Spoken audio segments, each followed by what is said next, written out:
ओम वैदिक उपदेश माला 9वां भाग 5वां उपदेश खंड दूसरा उपाय है मेखला। मेखला को हिंदी में तड़ागी या तगड़ी कहते हैं। स्मृति ग्रंथों के अनुसार ब्रह्मचारी के लिए कटी प्रदेश में मेखला बांधने का विधान है। इसका वास्तविक प्रयोजन क्या है यह मैं ठीक नहीं जानता। ऐसा सुना जाता है कि यह वीर्य रक्षा में सहायक होती है और कई अंडकोशों के रोगों के लिए रक्षक का काम देती है, परंतु इससे एक और भाव समझ में आता है, यह है कटिबद्धता का भाव।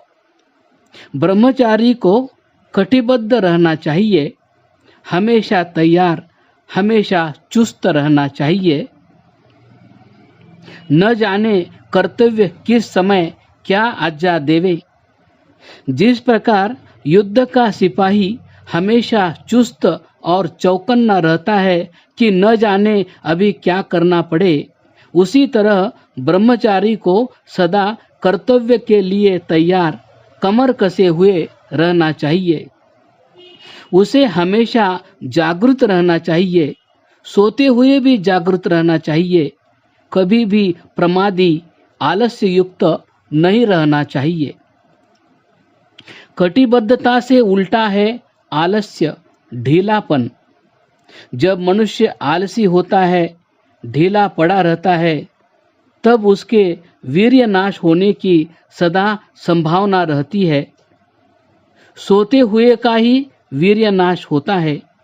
इससे विपरीत जब मनुष्य सदा कर्तव्य उन्मुख होकर चुस्त रहता है, तब इस कार्य में जो शक्ति खर्च होती है उसे शरीरस्थ वीर्य पूरा करता रहता है, अर्थात वीर्य इस शक्ति में परिणत होता रहता है।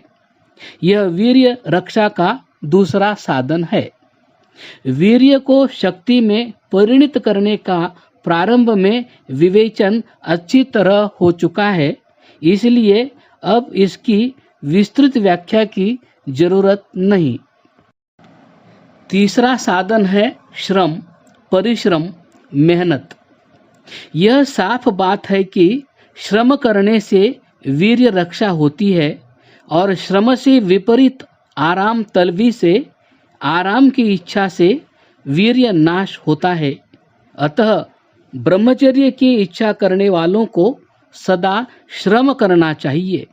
शारीरिक श्रम व्यायाम से वीर्य रुधिर में सम्मिश्रित होता है एवं अन्य मेहनत के कार्य करने से भी वीर्य शक्ति के रूप में खर्च होता है।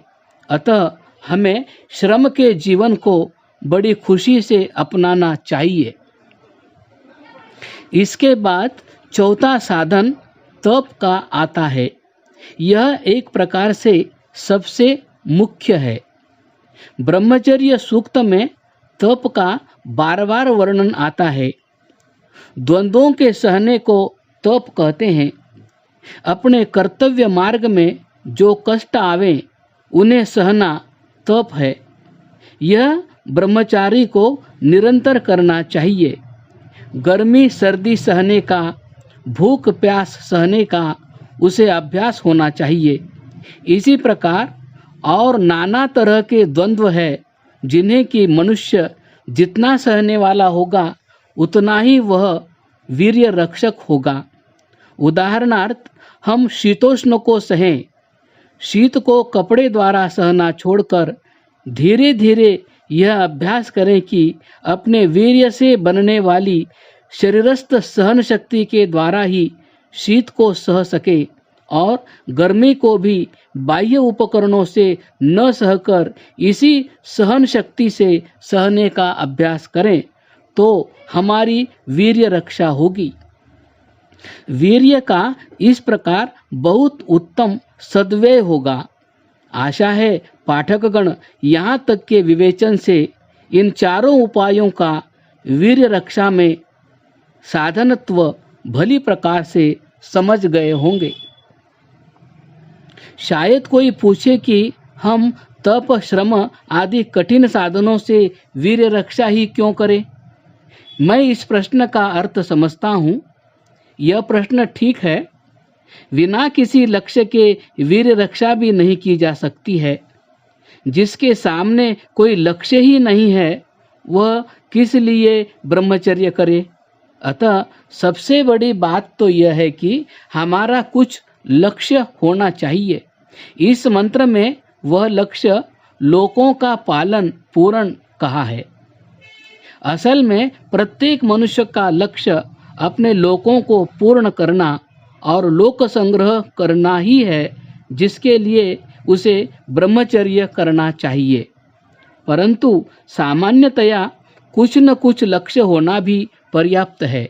जिसने अपने जीवन का कुछ थोड़ा सा भी लक्ष्य बना रखा है, वह उसी लक्ष्य के लिए जान दीप्ति प्राप्त करेगा, उसके लिए सदा कटिबद्ध रहेगा, सदा श्रम करेगा और तप करेगा, अतः वीर रक्षा को भी प्राप्त करेगा।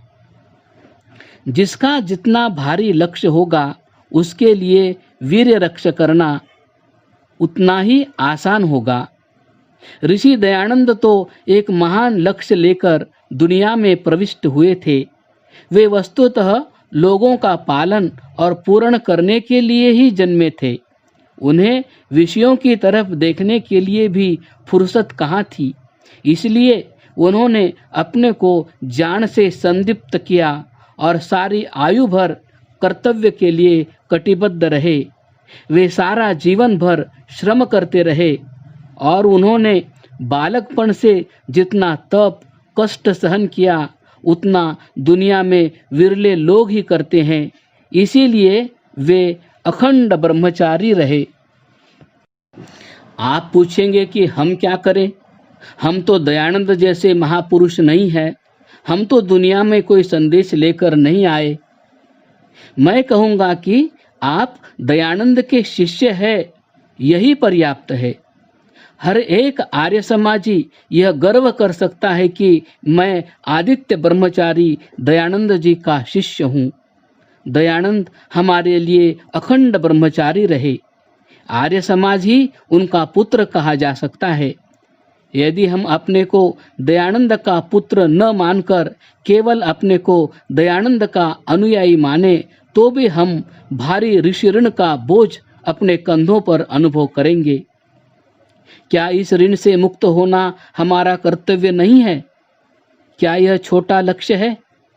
क्या इसके लिए ब्रह्मचर्य की जरूरत नहीं है?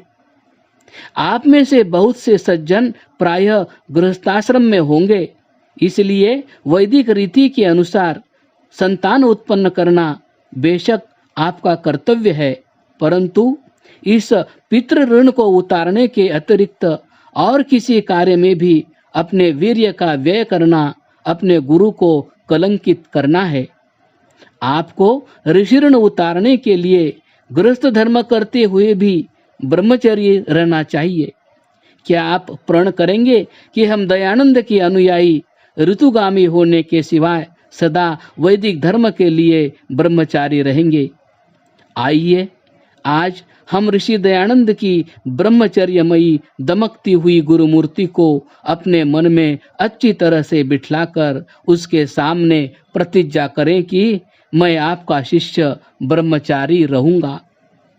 उनकी ब्रह्मचर्यमयी मानस मूर्ति का बार बार ध्यान करके इसे अपने में यहाँ तक समा दे कि जब कभी हमारे सामने इस प्रतिज्ञा के तोड़ने का प्रलोभन आवे, पाशविक भोग भोगने में फंसने का जोरदार प्रलोभन आवे, तो उससे भी सहस्र गुना तीव्रता से हमारे सामने हमारे गुरु की यह मूर्ति आ खड़ी हो और वह आकर हमको मना करे।